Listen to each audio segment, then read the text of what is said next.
السلام ورحمة الله. وياك الاعلامي علي العزاوي. على راسي. الله يسلم راسك. اقول لك عزيزي الغالي، البارحه واول البارحه جتني مناشدات من قبل العوائل من اهالي منطقه العامريه. نعم. اي فاكو جاي تصير حالات سرقه، بالاخص الصبح من ذولا قبل، مع احتراماتي وتقدير جنابك، من ذولا قبل العتاقه. زين. اي في محله 640 ومحله 638 وشارع المنظمه بشارع الاطفائيه.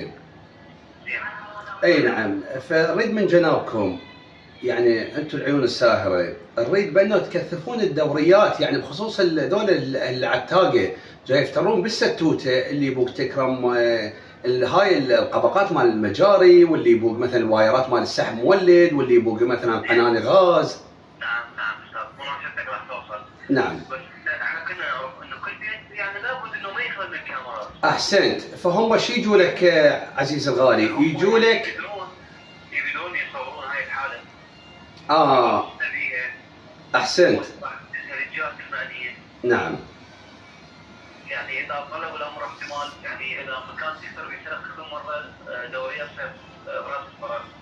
احسنت، صحيح. من خلال التصوير يعني اكيد يلزم الشخص المعني، الشخص المشكو منه راح يعني اكيد يلزم التهريجات الماليه. حبيبي الغالي واخوي العزيز، فما يعني واحد ما يقدر يلزمهم، تدري ليش؟ لانه جاي يجوا لك من غير مناطق، يجون يتعنون الى منطقه العامريه، انت تعرف منطقه العامريه مع احتراماتي الى بقيه المناطق منطقه يعني مثقفه وعوائلها يعني مثقفين وفقره.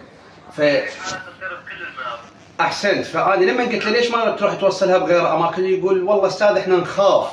قلت له ليش تخاف؟ لانه هويتك راح تكون طي الكتمان. لا يعني تكون سريه، الموضوع يكون سري يعني. عاشتي لك. لان انت ما تتبلغ عن شخص سرقك انت، هو سرق يعني باعتبار كل اهالي المنطقه. صحيح، احسنت. واهالي المنطقه كلهم راح يتضررون بسبب هاي السرقه. نعم. فيعني شكو مو انت حتكون باسم اهل المنطقه كلهم. عافية، عاشتي لك، صحيح. ما عنده يعني ماكو داعي للخوف او شيء، لا بالعكس.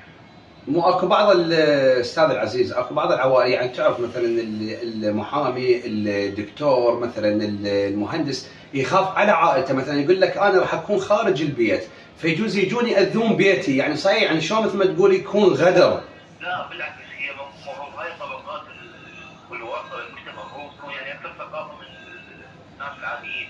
صحيح. المفروض يقدم شكوى يعني مباشره.